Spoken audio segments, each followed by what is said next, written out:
Welcome to Foreign Countries, Conversations in Archaeology with me, Ash Lenton. When the Roman Empire established new colonies, it kind of had a blueprint for doing that, for establishing towns, fortifications, building roads, and instituting the law. Or did it? I'm sure it was a lot more chaotic than that, especially in the aftermath of war. And when we look at different locations, the local context, that's the people on the ground, would have had a significant, even decisive influence on the establishment and the growth of the colony. So today I'm taking a look at two really groundbreaking research projects to examine that imperial expansion. Later on, I'll be talking to Jim Morris and Duncan Sayer of the University of Central Lancashire about the Ribchester Research Project on a cavalry fort and its urban development in northern Britannia. But first up, I have Dr. Hannah Friedman with me to talk about Rome's first serious excursion outside of Italia. Together with Dr. Catherine Huntley of Boise State University, Hannah is a co-director of the Labana Urban Landscapes Project. Nana, you've been working at Labana for several years now. Let me begin by asking, why here? Why now? Before I begin, I'd like to take a moment to thank especially my co-director, Katie Huntley. Has done a massive amount of this work, working there for multiple years. She's been digitizing the entire Labarna bibliography, but also Dr. Simone Lerma and Luisa Papopi. And I would like to thank the superintendency of the province of Alessandria that oversees the archaeological sites in the region, including Labarna. I'd also like to thank John Bradford, our GPR specialist, who works at the Colorado Schools of Mines, as well as Mike Boyles, who was our drone specialist. The background is pretty fascinating. I've studied Roman archaeology in many other parts of the Roman Empire, but this was my first time really working specifically in Italy. And one of the things that drew me to Roman archaeology throughout the rest of the empire is the idea that despite what everyone thinks, there really isn't a set Roman pattern. That the empire, all of its colonies, all of its new places it reaches, it becomes part of the Roman Empire, but it does it in its own unique cultural way. And so what I found so fascinating about Labarna is that everyone sort of considers it part of the Roman Empire. It's sort of a part of Italy, therefore it's always been, but actually it's not. And all of the interesting things I find about the rest of the Roman Empire, Labarna actually is where Rome started thinking about this, where Rome started learning how to be an empire, to conquer places, to set up colonies, what strategies it used to best economically exploit everywhere.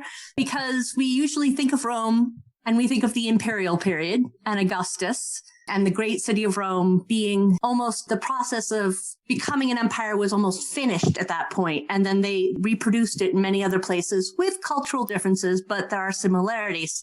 And this is a colony that was founded at the beginning of the 2nd century BC. So it's pretty early on. It's Middle Republic.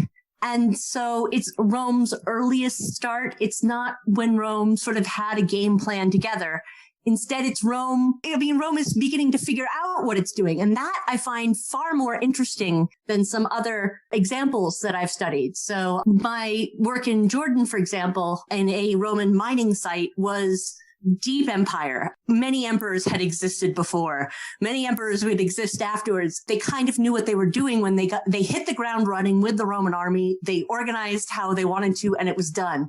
And this is a more in between, a more liminal time when they're still figuring out how exactly does Rome in a way? How exactly do they empire? They are, of course, still a republic during that period. So they haven't had the massive military buildup yet. They haven't had a whole bunch of things yet. So they're still learning, I think, some fundamental principles of how they're going to become this mighty empire. And that's what I find so fascinating about Labarna.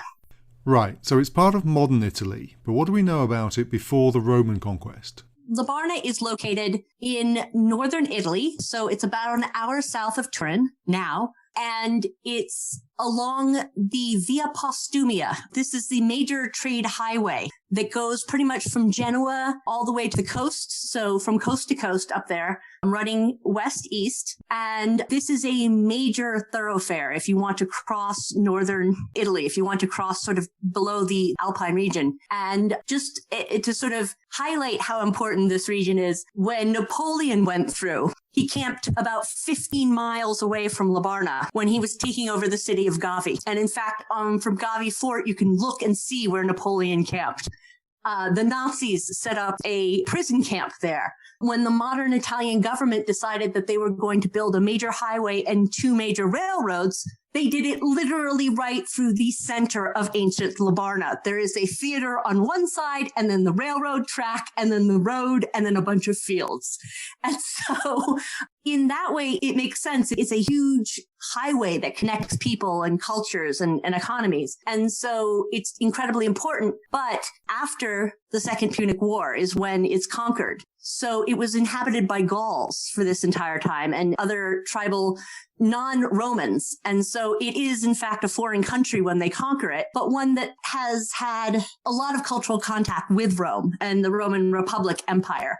So while they're familiar with each other, it is not the same thing. And so when Rome conquers it, and we sort of forget this always, but when Rome stops being a tiny little podunk nowhere town that it starts as and becomes a land empire, it has to conquer all of Italy first. And this is one of the last places of Italy that it conquered, the north. It was Gaul on this side of the Alps. So this is their closest to them side of the Cisalpine Gaul region.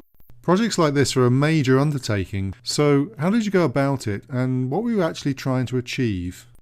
Always, archaeology is such a team effort. And I'd very much like to thank Lynn Foxhall and Allison. And I believe Lynn was still at the University of Leicester at that point, but I'll give a shout out to the University of Liverpool as well.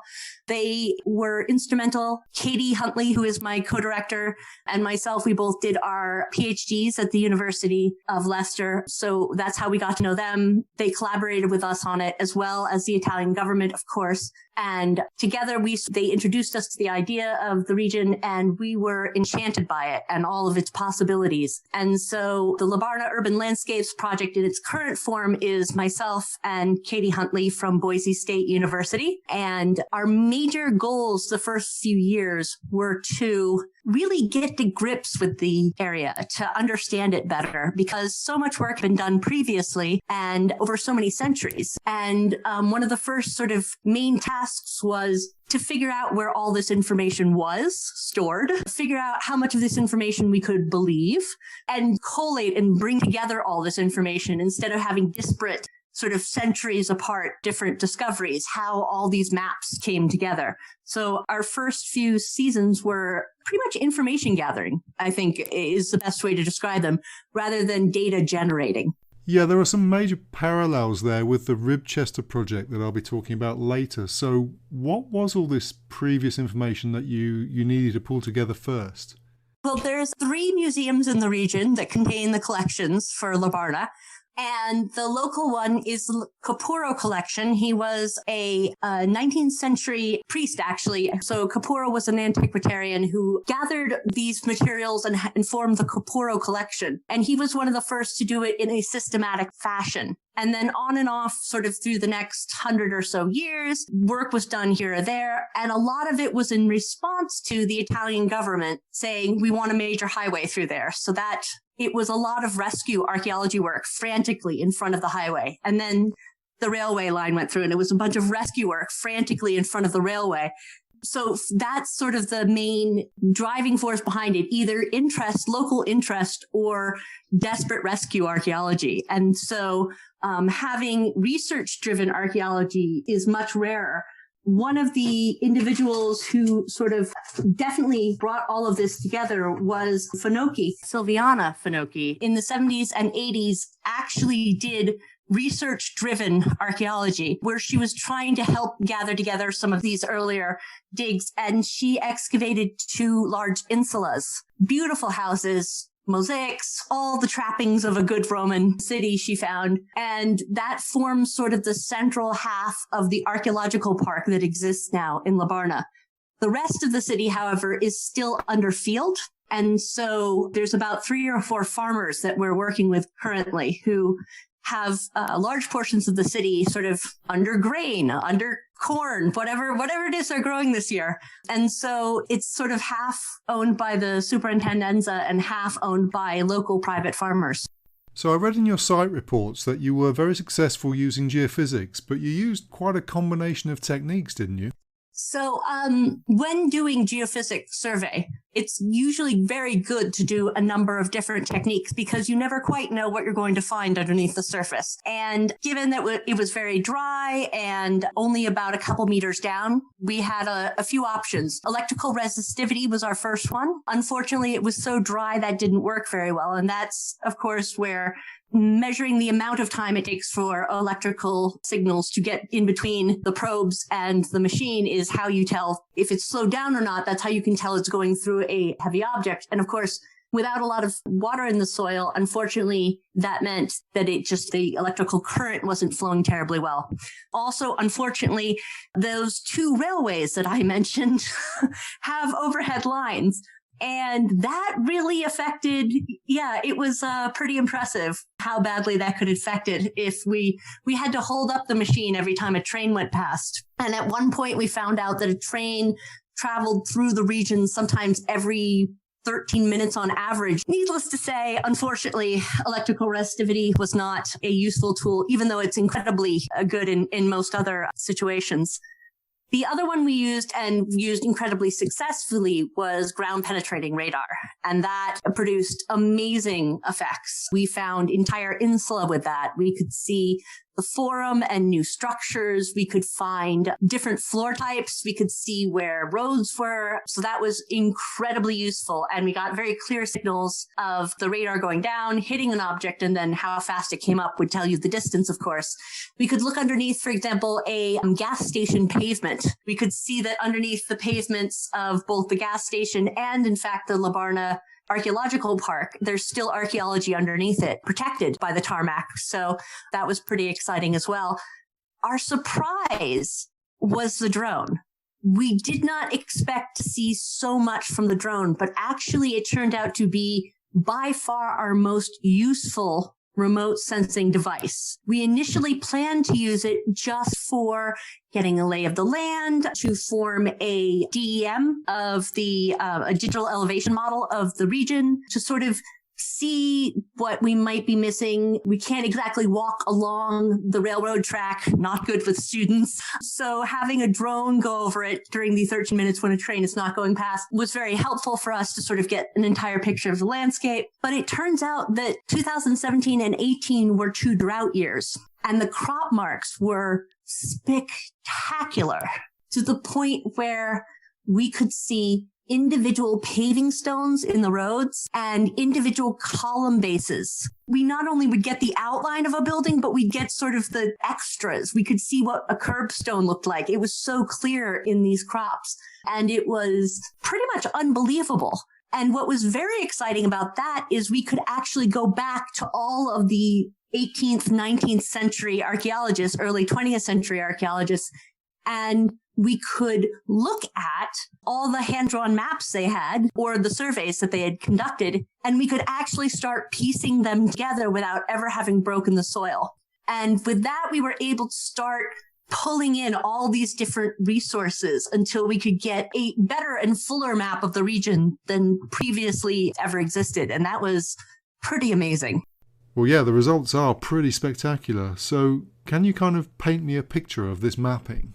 Well, like most Roman cities, it is oriented along this Via Postumia, this consular road that runs through the middle of it. That's its main sort of branch. And then the town sort of grows up around it. And what's interesting about Labarna is it has no city walls, which is very rare for a town in that area. But as you're going north-south on this, as you're starting in the south, you've got a amphitheater, and then you've got above that one of the best examples of a Greek theater that's been ever preserved. And so whenever I talk about Labarna, I'll have any colleagues that I bring this up to, they go, oh yes, the theater. And that's what they know about the site. And it is a lovely theater. So that's on one side. And then on the other side is the Forum, which had been lost for a very long time. Not really lost. We kind of knew where it was, but there was some question about its exact placement. And one of the really exciting things about the drone work is we were both able to confirm earlier excavations of the Forum where they had found things,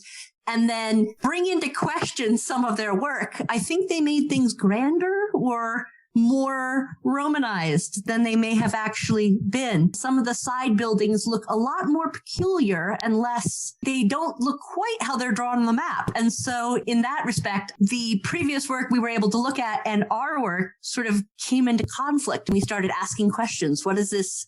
Who do we believe? And those are one of the areas we want to investigate by actually digging to ground proof, as it were, these sort of hypothesis of what this building might be. And we think it's probably got a stronger northern tribal flavor to it, culture influence to it, than a pure Roman, Greco-Roman building style. And now you're planning to start excavations. So what are the future research questions?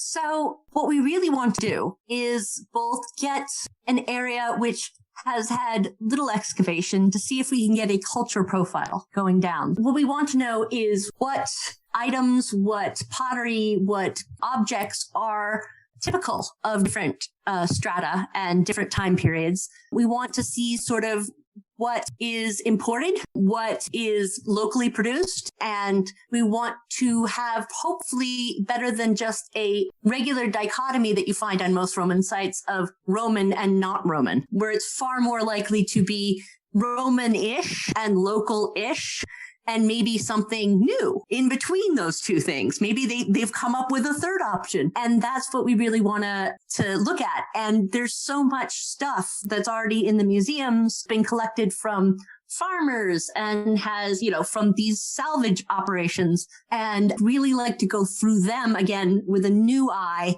having this stronger contextualized information about objects and dating, and sort of try to piece that together and bring back more contextual knowledge to this great resource that's in a museum. The other thing we really want to do is question those areas we're not quite sure about. So the Forum is pretty identifiable as a forum, except for the giant, and I use this again with quotation marks, Celtic temple right smack dab in the middle of it. And that we would love to excavate, because that just seems sort of, everyone always clears out the Forum and doesn't really pay attention to anything that doesn't look super Roman. Well, we want to know what's not Roman. We want to know what is built by the Romans for the locals, by the locals adapting Roman. There's so many different cultural conundrums that we can get into. So how are you going to address these questions of Roman or cultural or regional identity? We really want to hit up the areas that are less, I would say, less imperialized, less public spaces. We want to go for a lot of domestic regions where we can hopefully see this negotiation of cultures happen, perhaps not on the grand public scale, but privately within homes, privately within people's lives, because that's where we're going to see, I think, less copying of Roman styles almost exactly, and then more negotiation, more compromise, where we can start seeing some very interesting, I think, regional differences, especially over time. When the Romans arrive, how strongly is the area Roman? Do they buy in totally to this? Are they really proving their Romanness, especially after the Second Punic War, where there's a huge problem with allied cities in the Roman Republic? They're penalized quite horribly if they're not very much for Rome. So are they trying to prove themselves? Are they outside being very Roman, but inside secretly griping about the Romans? Are they upset about having to be part of this empire, having been conquered? How are they expressing themselves at home, I think, is one of the more interesting things that we can find out. So those are three sort of areas we want to check out: what we don't know, what we think is different, and definitely their home lives. Hannah Friedman there on the negotiated identities of Roman Libana. Now, keeping with that theme of negotiating identities at the frontiers of the empire, I'm going to turn now to the Ribchester Revisited project in the north of Britannia on the way to Hadrian's Wall. The fort of Bremet and Arkham in the modern village of Ribchester has long been thought of as the location for a Sarmatian cavalry unit, the Sarmatians having been migrated from the Persian steppes via the Rhine to the militarised zone of northern Britannia. Ribchester is another long-term and far-reaching research project looking at the development of the fort from the 1st century onwards and shows the settlement very far from that stereotypical idea of how a Roman fort should have been. I'm joined now from the University of Central Lancashire by co-directors Dr. Jim Morris and Professor Duncan Sayer. Jim, if I can come to you first. This project has been a long time in the making. Can you give me some background? What drew you to Ribchester as an archaeological resource? So Ribchester's been well known as a Roman site, but actually the excavations at Ribchester have followed almost the development of archaeology in the UK. John Leyland commented about the amount of Roman remains that were present at Ribchester, famous antiquarian Stukely as well. In the late 1800s, early 1900s, you had interested amateurs who were doing some excavations at Ribchester. Thomas May, they're in the early 1900s, and he was very interested in the stone fort. And then actually Ribchester really lay untouched for a while until there was a little bit of rescue excavation in the 1970s, and then a large degree of rescue excavation by English Heritage in the 1980s. But Ribchester is actually famous also for being on Time Team, so it was the second site to ever be excavated by Time Team. And a lot of those excavations are piecemeal, concentrated on very small areas around the Roman fort that's there, and nothing has ever brought them together. So there's a lot of potential there, but what we didn't know was actually what happened in the later Roman period. So because of the nature of the excavations that had taken place, it was assumed that Ribchester was abandoned around 300 AD. More recent excavations at Binchester and sites upon Hadrian's Wall have revealed that actually there seems to be a continuation of settlement on the forts going into the late Roman period and possibly into that early medieval period.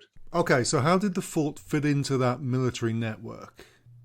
So Ribchester's in the county of Lancashire. It's in a beautiful part of the world called the Ribble Valley. And the Ribble is a main river that comes down from the Pennines and basically runs through Lancashire and exits out into the Irish Sea. It's probably one of the first points in which you could cross that river, going up from Manchester and then going up across the west coast of the UK up towards Hadrian's Wall. So it's very much in that northwestern zone of Roman Britain that wasn't part of the first wave of conquest. It looks like the Roman army didn't take over control of this part of the UK until AD 70s, where there's a push north. Until that point, you've got the Briganti tribe that is possibly friendly to Rome. It's an interesting location because of the routeways that are there. So you've got the main north-south road that goes from Manchester up to Carlisle. And then you've actually got an east-west road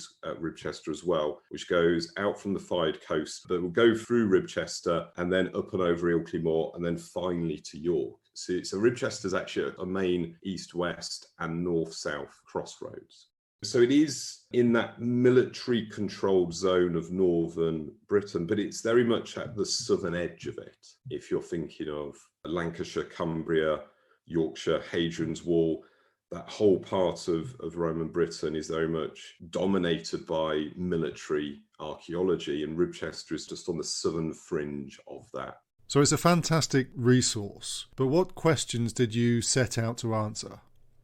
So one of the key research questions was what is occurring at Ribchester in that late Roman period and moving into that early medieval transition, and what excavations on a small number of other sites, so in Carlisle, for example, had discovered was that there seemed to be activity near granaries and near gatehouses in the later parts of the Roman period and maybe into the early medieval period. So one of the ways to investigate that at Ribchester was with new excavation in a similar area. area. So the granaries within the later stone fort had already been found by an archaeologist known as Thomas May. And he had also identified where the northern gatehouse for the stone fort was. So using his plans, we were able to position a trench within the area of the northern entrance to the stone fort. And what's interesting about that is because Ribchester is at the southern end of this military controlled zone, what it adds is our ability to see if that kind of activity we're seeing on forts on Hadrian's Wall is actually occurring elsewhere.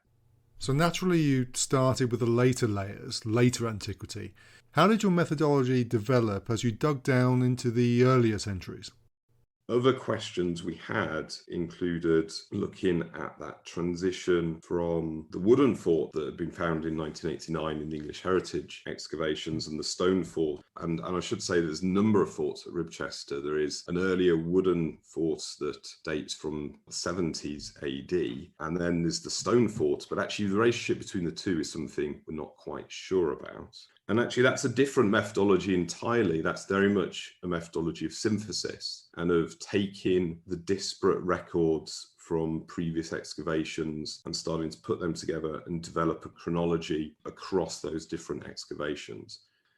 But another interesting aspect is Ribchester's still there. And actually, if you look at a lot of the forts in northern England, a lot of them don't continue into being settlements today. So the fact that Ribchester stayed as a settlement and continued as a settlement, it's there in the Domesday Book, and it's got a early medieval church. So in fact, they continued as a settlement meant we were really interested in also what's occurring in the landscape and in the area around the fort as well. So there was some evidence for a vicus, for an extramural settlement. There was a bathhouse that was discovered and excavated in the 1970s, although it's never been published and is part of our synthesis project.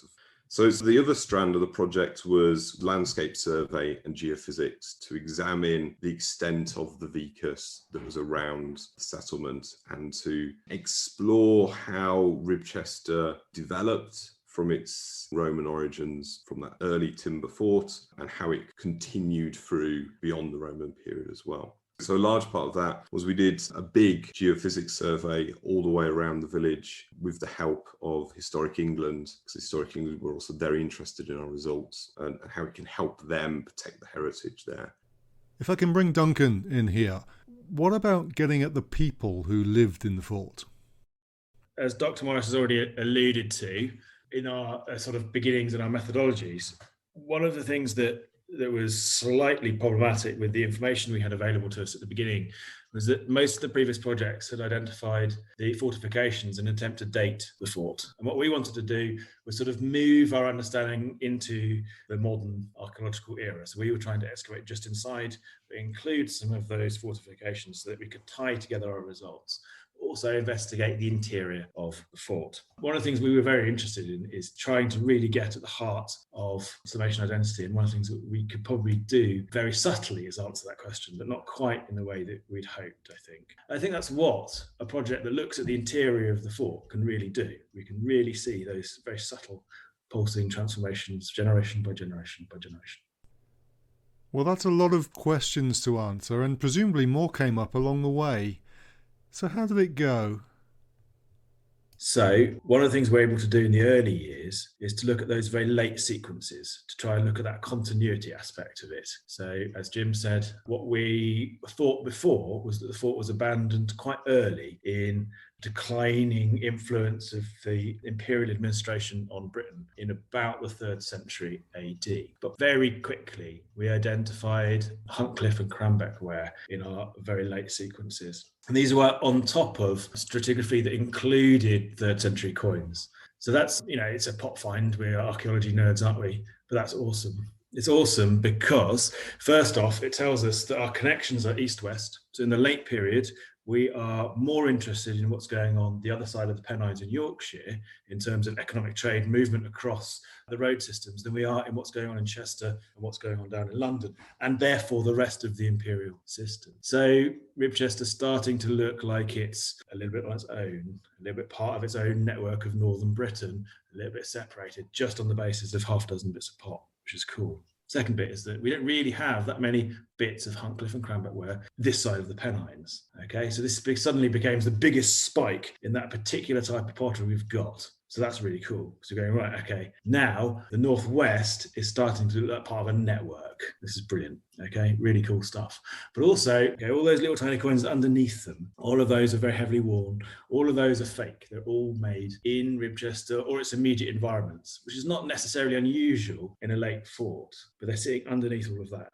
Our evidence indicates that buildings have been destroyed, removed, turned into open areas, and our coins are distributed across that surface, this open surface, just inside the entrance of the northern gate. So we have probably a series of markets. And that links really nicely to that sort of pottery exchange network activities and ideas that are taking place. Suddenly, in that idea that we all have of a Roman fort being a built-up military camp, we've got a completely different thing going on. We've got open spaces, possibly with markets, linking to its broader hinterland that's widening out into that northern British, well, I'm going to call it a hemisphere, but that's probably the wrong word, isn't it? But you know what I mean? It's, you know, the whole world view of those people living in that fort and immediately around that fort is focused on Hadrian's Wall, on the east-west connection, on the sort of surviving Roman fortifications. And what's brilliant about that really is it starts to push our date way beyond that initial assumption, right probably into the 4th century, and I hope beyond. In our first season, we excavated a load of soil that we called dark earth. Now, whether it really is gardening soil is open to debate, really, but it contained a whole series of small medieval artifacts. Ribchester, as Jim has already said, still exists. There is a village right on top of it, actually just next to the enclosure that was the fort itself. And in the middle of the fort, adjacent to our trench, is a medieval church. Bang. It survives because it wasn't built on by medieval villagers. It was built on by the church and enclosed. And so we have a very small amount of medieval activity on top of it, which basically means that the whole fort survives really nicely. So we do see a picture of abandonment, but it's one which seems to transform by about the 8th century. The church is called St. Wilfrid's. So it's an Anglo-Saxon church in its origin, and a very important one on the crossing of the River Ribble. So it have that transformation from an important military site, trading network, central place in the northwest of Britain, uniting the north in that late period, to then becoming an important ecclesiastical centre. So really good continuity that's starting to push the edges of how we see the survival of Roman Britain. You know, you almost see that transformation into an ecclesiastical place as a sort of reference to the importance of Rome and its importance in the establishment and understanding of the early church, that connection to the Latin East being most significant there. So, that's the later stuff, the late antique and the early medieval. What was the transition from? What we're able to do, because we're investigating inside the fort, is look at that transformation of building biographies all the way through. So we've got underneath our markets, we've got metalworking shops. These are probably about that 3rd century abandonment phase. And really the first opportunity we had to look at proper building structures.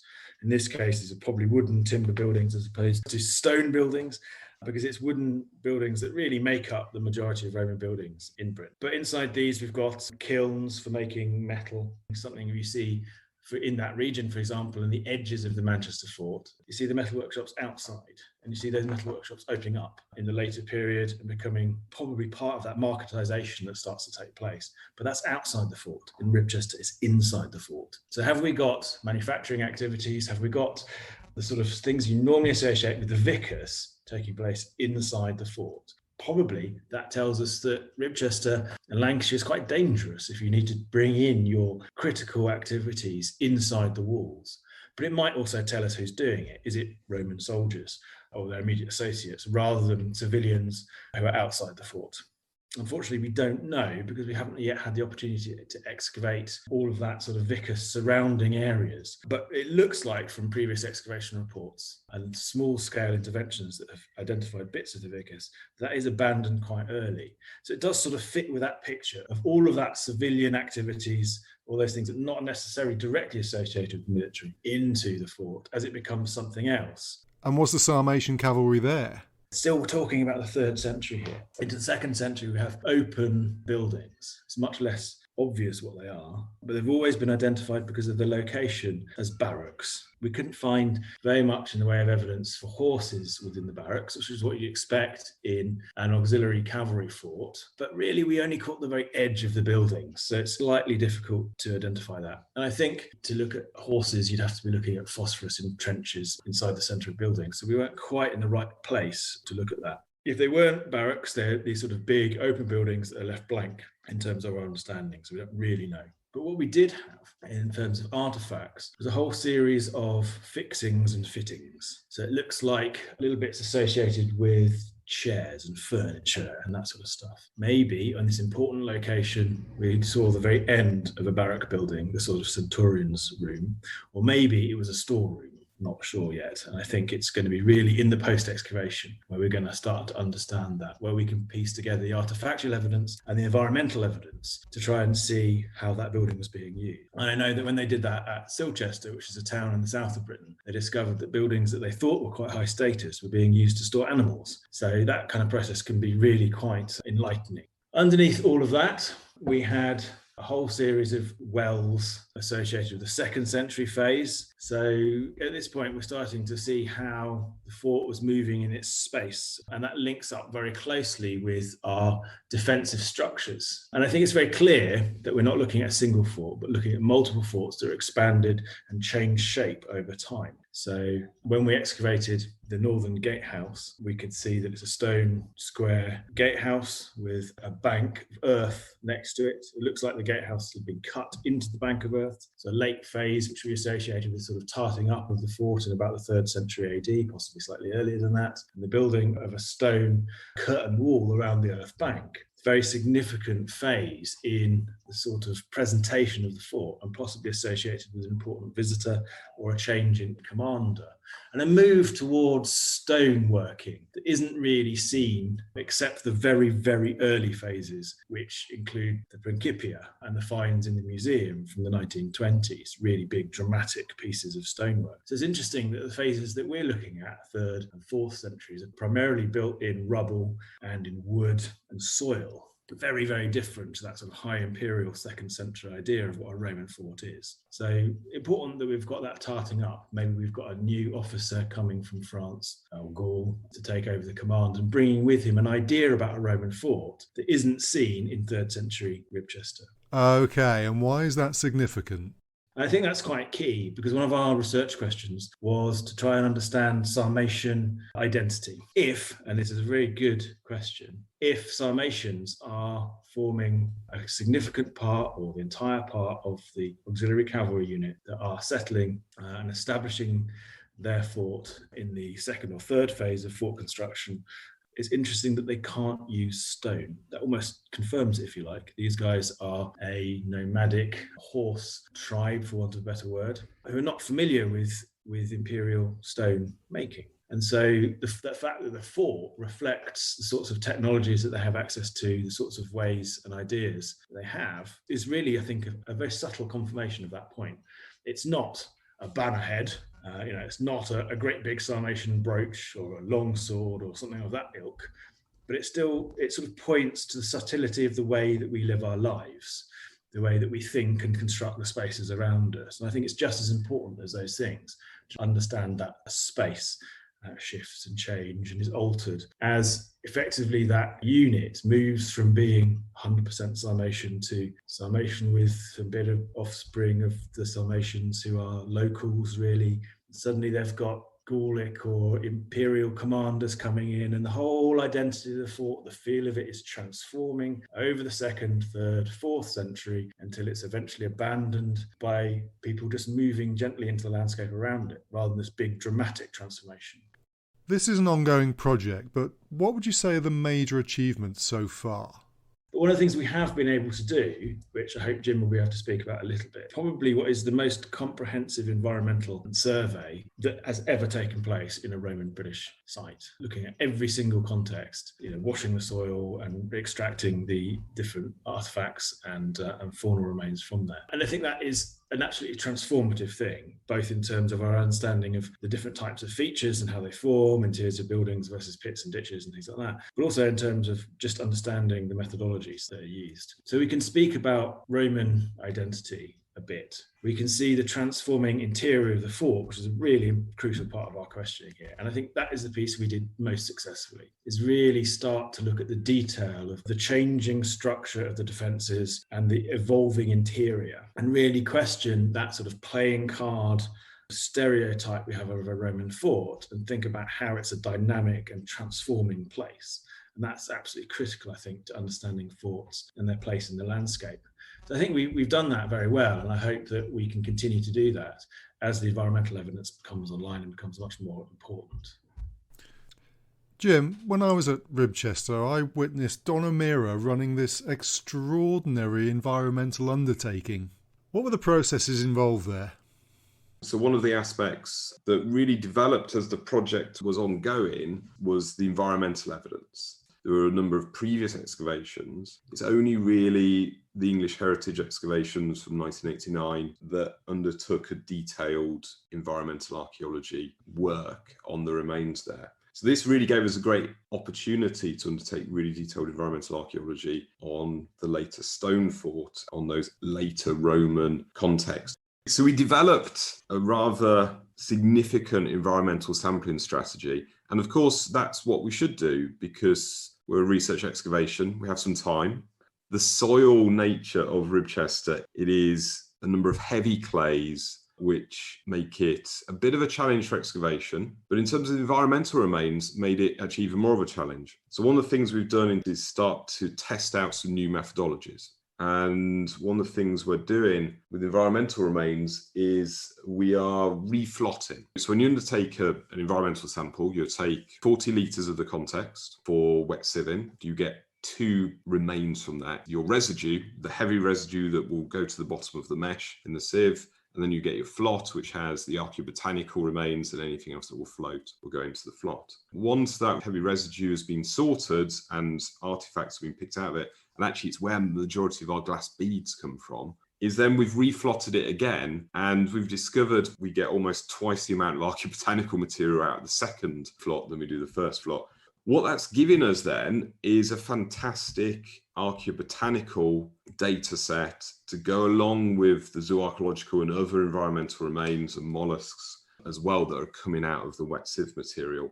That is interesting to environmental archaeologists like myself, but it's interesting to all archaeologists because actually one of the things we need to think about in terms of the interior of these forts is what's the environment like? What are people living in? Duncan mentioned about how post-excavation at Silchester changed interpretations of rooms from people thinking it had been quite high status to find out that animals had been stored there. The environmental remains we're getting from Ribchester will give us a really nice detailed picture of actually what the environment is like in that fort. And that's really important because if you discuss Roman forts with people, they have this image of these pristine stone buildings, legionaries marching around, and everything is very neat and ordered. But in reality, with that later stone fort, wooden buildings, messy roads that were repaired with rubble, and where the coins were lost, it seems the coins were lost in these rubble roadways as well. So probably there's a layer of detritus is probably the best word for it. So animal feces.